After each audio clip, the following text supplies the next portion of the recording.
Sekali peristiwa Yesus bersabda kepada murid-muridnya, "Hati-hatilah dan berjaga-jagalah, sebab kamu tidak tahu kapan saatnya tiba." Keadaannya sama seperti seorang yang bepergian, yang meninggalkan rumahnya dan menyerahkan tanggung jawab kepada hamba-hambanya, masing-masing dengan tugasnya, dan memerintahkan penjaga pintu supaya berjaga-jaga. Karena itu berjaga-jagalah, sebab kamu tidak tahu kapan tuan rumah itu pulang, menjelang malam atau tengah malam atau larut malam atau pagi-pagi buta, supaya kalau ia tiba-tiba datang, jangan kamu didapatinya sedang tidur. Apa yang aku katakan kepada kamu, aku katakan kepada semua orang, berjaga-jagalah.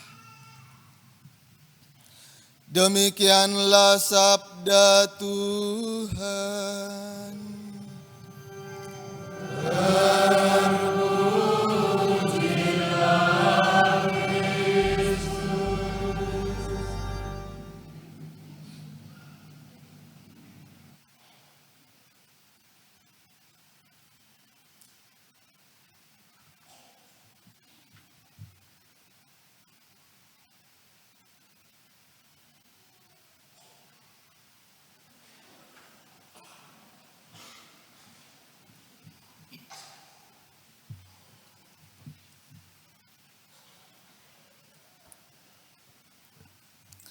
Romo Deni, para suster, juga opa oma, bapak ibu, saudara-saudari, anak-anak umat beriman yang dikasihi oleh Tuhan kita Yesus Kristus, yang merayakan Ekaristi Kudus di gereja maupun semua yang merayakannya secara live streaming di rumah.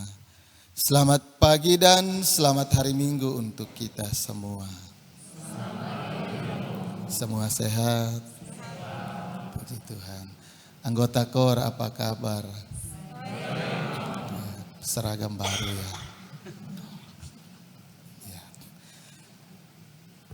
Advent datang lagi. Kita diberikan kesempatan oleh Tuhan mempersiapkan diri untuk merayakan Hari Raya Natal.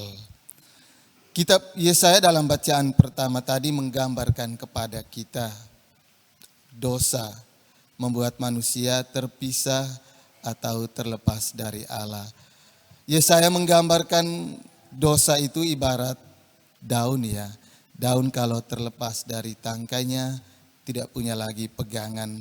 Dia menjadi layu, kering dan ditiup angin kian kemari tanpa arah dan tujuan yang jelas.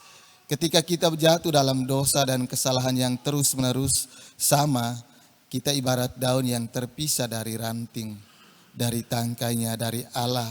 Dan dosa membuat kita terombang-ambing tanpa tujuan dan arah hidup yang jelas.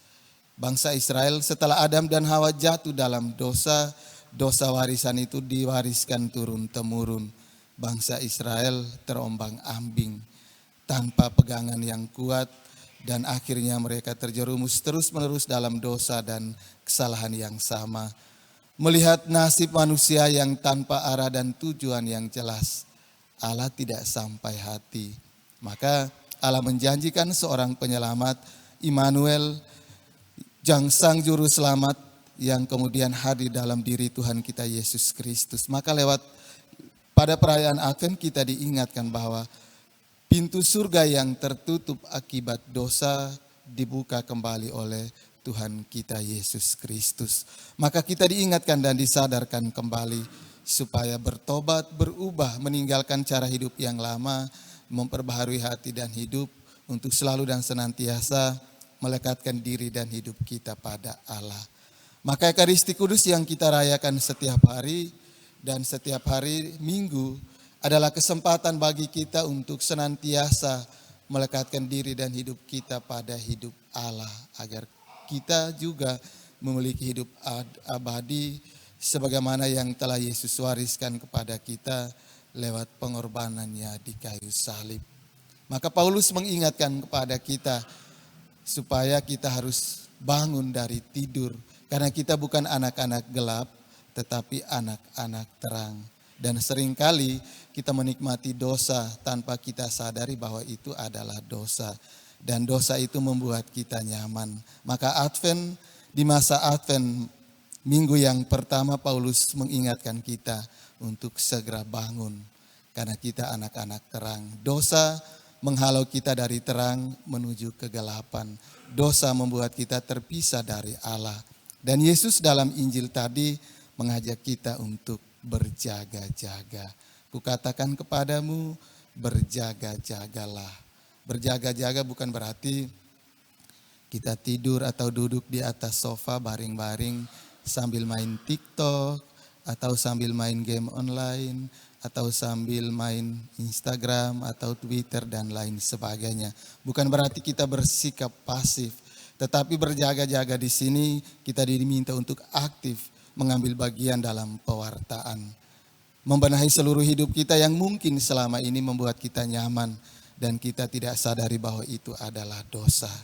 Oleh karena itu mari kita berjuang, semoga di minggu Advent yang pertama lewat ketiga bacaan suci hari ini memampukan kita dari hari ke hari, dari waktu ke waktu berjuang untuk melekatkan diri kita pada diri dan hidup kita pada hidup Allah, agar kita pun memiliki hidup abadi kini maupun di akhirat nanti.